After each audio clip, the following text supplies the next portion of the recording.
আজ আমরা ঘুরে দেখব রাজস্থানের সিটি অফ লেক উদয়পুর। সকালটা শুরু করব প্রাচীন জগদীশ টেম্পলের ঘণ্টার ধ্বনি আর ভক্তিময় পরিবেশের মধ্যে দিয়ে। এরপর রাজকীয় ইতিহাসের সাক্ষী সিটি প্যালেস ঘুরব, তারপর সুন্দর বাগান সাহেলিয়াকি বাড়ি দেখব, আর সন্ধ্যার উজ্জ্বল আলোতে পাহাড়ের চূড়ায় থাকা কর্ণী মাতা মন্দির থেকে দেখব পুরো শহরের অপূর্ব দৃশ্য। সকালটা আমরা শুরু করতে চেয়েছিলাম ভগবানের আশীর্বাদ নিয়ে, তাই উদয়পুর ভ্রমণের প্রথম গন্তব্য ছিল শহরের অন্যতম প্রাচীন ও বিখ্যাত মন্দির জগদীশ টেম্পল।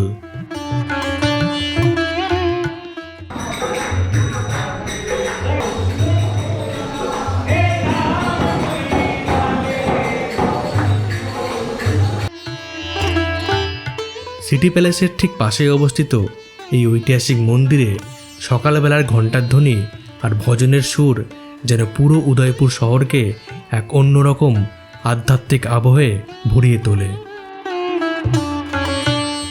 রাজস্থানের উদয়পুর শহরের ব্যস্ত রাস্তাগুলোর মাঝখানে দাঁড়িয়ে আছে এক অপূর্ব সুন্দর মন্দির, জগদীশ মন্দির। কিন্তু এই মন্দির শুধু ধর্মীয় স্থান নয়, এটি মেওয়াড় রাজবংশের ভক্তি, শিল্প আর ইতিহাসের এক জীবন্ত নিদর্শন। 1651 সালে মেওয়ারের মহারানা জগৎ সিং এই মন্দিরটি নির্মাণ করেন। প্রায় 79 ফুট উঁচু এই মন্দিরটি উৎসর্গ করা হয়েছে ভগবানের বিষ্ণুর এক রূপ জগন্নাথ রায়কে। মন্দিরে পৌঁছাতে উঠতে হয় 32টি পাথরের সিঁড়ি, আর সিঁড়ি পেরিয়ে চোখে পড়ে বিশাল খোদাই করা স্তম্ভ, হাতি, ঘোড়া আর নৃত্যরত দেবদেবীর অসাধারণ ভাস্কর্য। মন্দিরের গর্ভগৃহে রয়েছে কালো পাথরের তৈরি ভগবান বিষ্ণুর মূর্তি, যা প্রায় 4 ফুট উঁচু।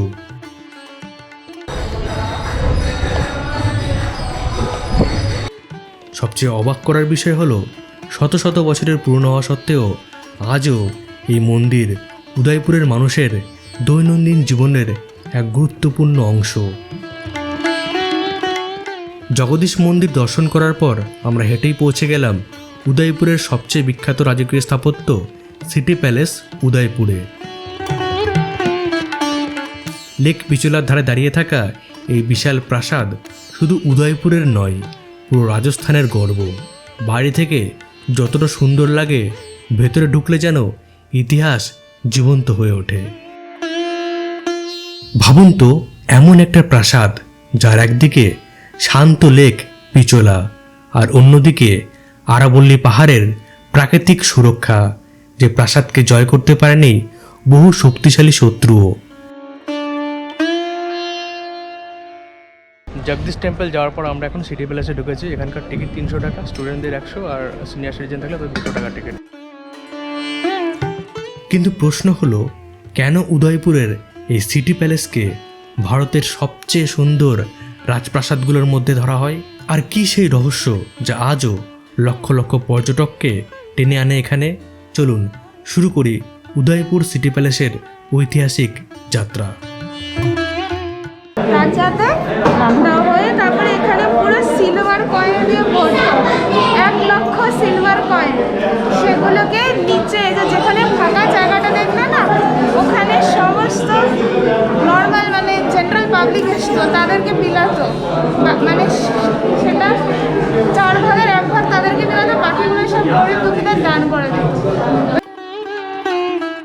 সালটা 1559।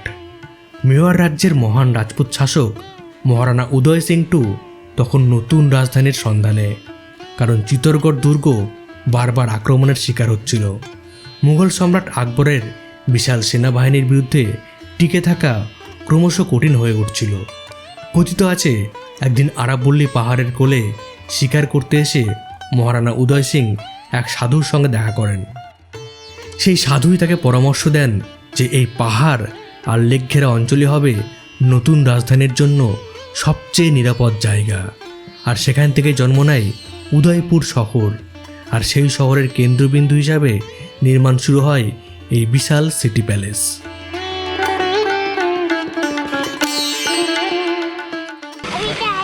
राजकुमारी नाम क्या है? हितंज कहाँ से आए आप?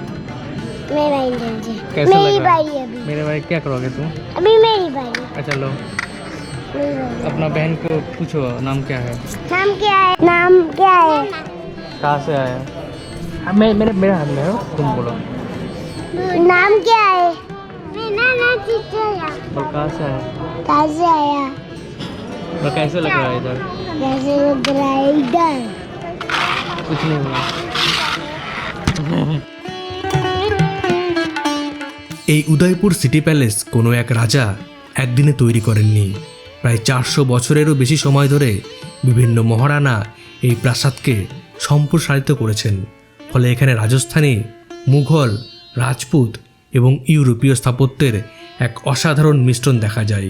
সাদা মার্বেল, গ্রানাইট, রঙিন কাচ, ঝুলন্ত বারান্দা, বিশাল দরজা আর সূক্ষ্ম কারুকার্য সব মিলিয়ে এটি যেন এক জীবন্ত আর্ট গ্যালারি।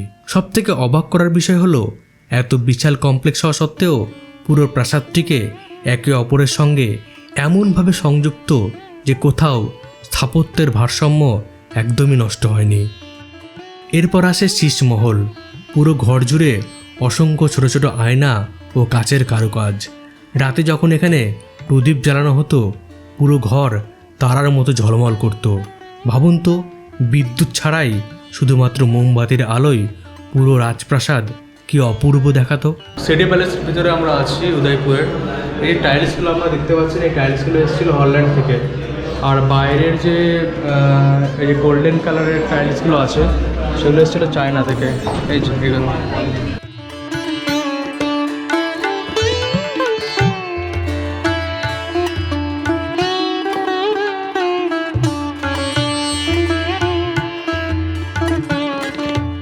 আপনি জানেন কি, উদয়পুরের সিটি প্যালেস ও এর আশেপাশের এলাকা বহু বলিউড এবং হলিউড সিনেমার শুটিং লোকেশন হিসেবে ব্যবহৃত হয়েছে। বিশেষ করে জেমস বন্ডের অক্টোপাসি সিনেমার পর বিদেশি পর্যটকদের কাছে উদয়পুর আরও জনপ্রিয় হয়ে ওঠে।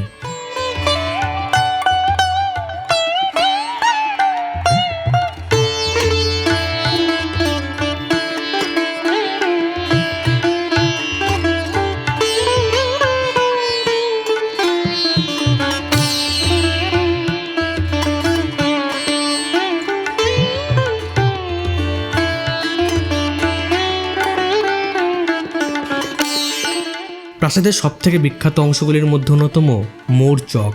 এখানে রয়েছে রঙিন কাচ ও মোজাইক দিয়ে তৈরি 3টি অসাধারণ ময়ূরের নকশা। এই 3টি ময়ূর গ্রীষ্ম, শীত এবং বর্ষা এই 3 ঋতুর প্রতীক। সূর্যের আলো যখন সেই কাচের উপরে পড়ে পুরো জায়গাটা যেন রঙিন আলোয় জ্বলে ওঠে। এই অংশটি এতটাই সুন্দর যে অনেক পর্যটক এটিকে উদয়পুর সিটি প্যালেসের জুয়েল বলে থাকেন। বর্তমানে প্রাসাদের একটি বড় অংশ মিউজিয়ামে পরিণত হয়েছে। এখানে সংরক্ষিত রয়েছে রাজপুতদের অস্ত্র, রাজকীয় পোশাক, প্রাচীন চিত্রকলা, পালকি এবং ঐতিহাসিক নিদর্শন। বিশেষ করে মহারানা প্রতাপের ইতিহাস এখানে গভীরভাবে অনুভব করা হয়।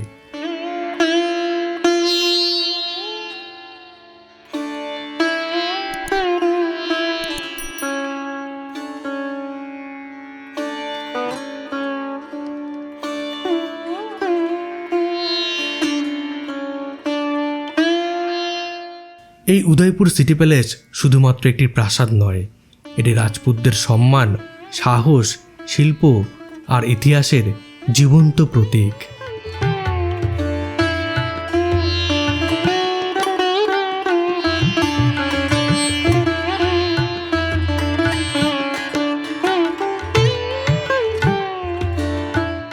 সিটি প্যালেস ঘুরে দেখার পর আমরা অটো নিয়ে চলে এলাম উদয়পুরের সবচেয়ে শান্ত এবং সুন্দর জায়গাগুলোর মধ্যে একটি সাহেলিওকি বাড়িতে।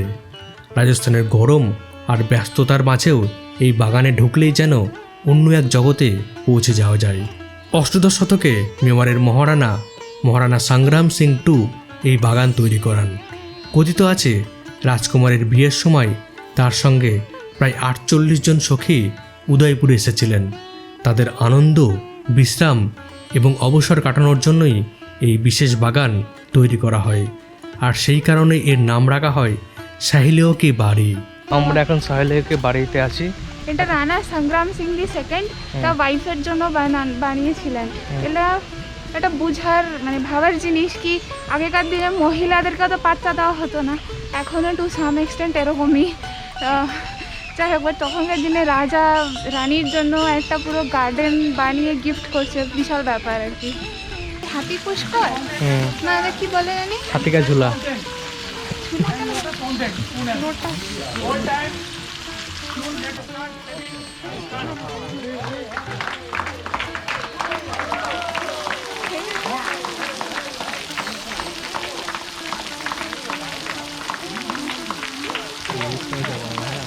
হাততলা দিয়ে ঝর্ণার জল বেরোচ্ছে। হ্যাঁ, ইভেন হাসলেও হচ্ছে, কি সুন্দর, দারুণ।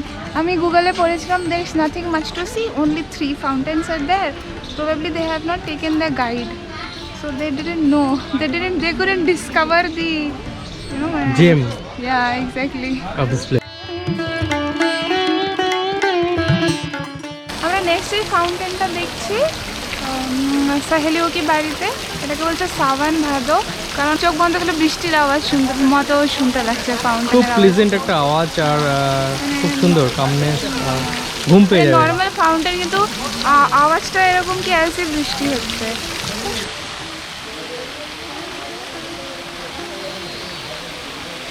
শোনা যায় একসময় কোনো বিদ্যুৎ বা মোটর ছাড়াই সম্পূর্ণ প্রাকৃতিক জলচাপ ব্যবহার করে এই ফোয়ারাগুলো চালানো হতো।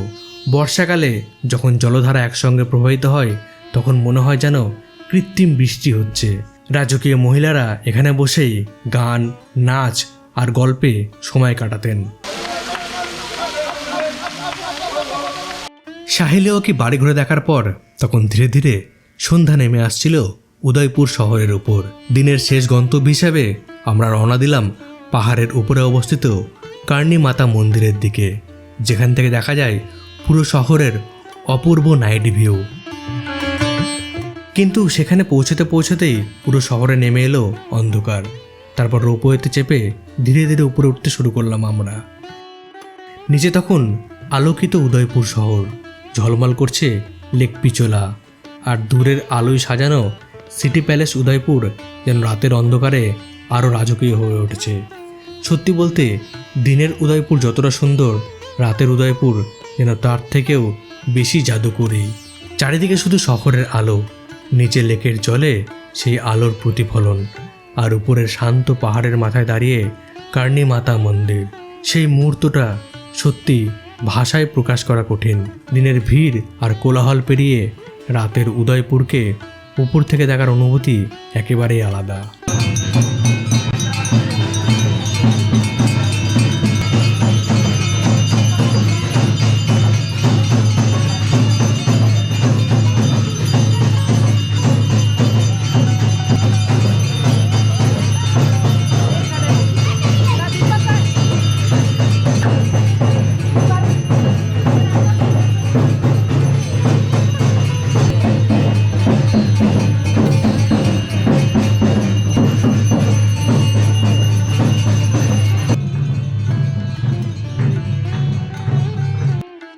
যদি কখনো উদয়পুরে আসেন তাহলে সন্ধ্যার পর কার্নি মাতা মন্দিরে আসার অভিজ্ঞতা মিস করবেন না, কারণ উদয়পুরের আসল জাদু হয়তো রাতেই সবচেয়ে বেশি অনুভব করা যায়।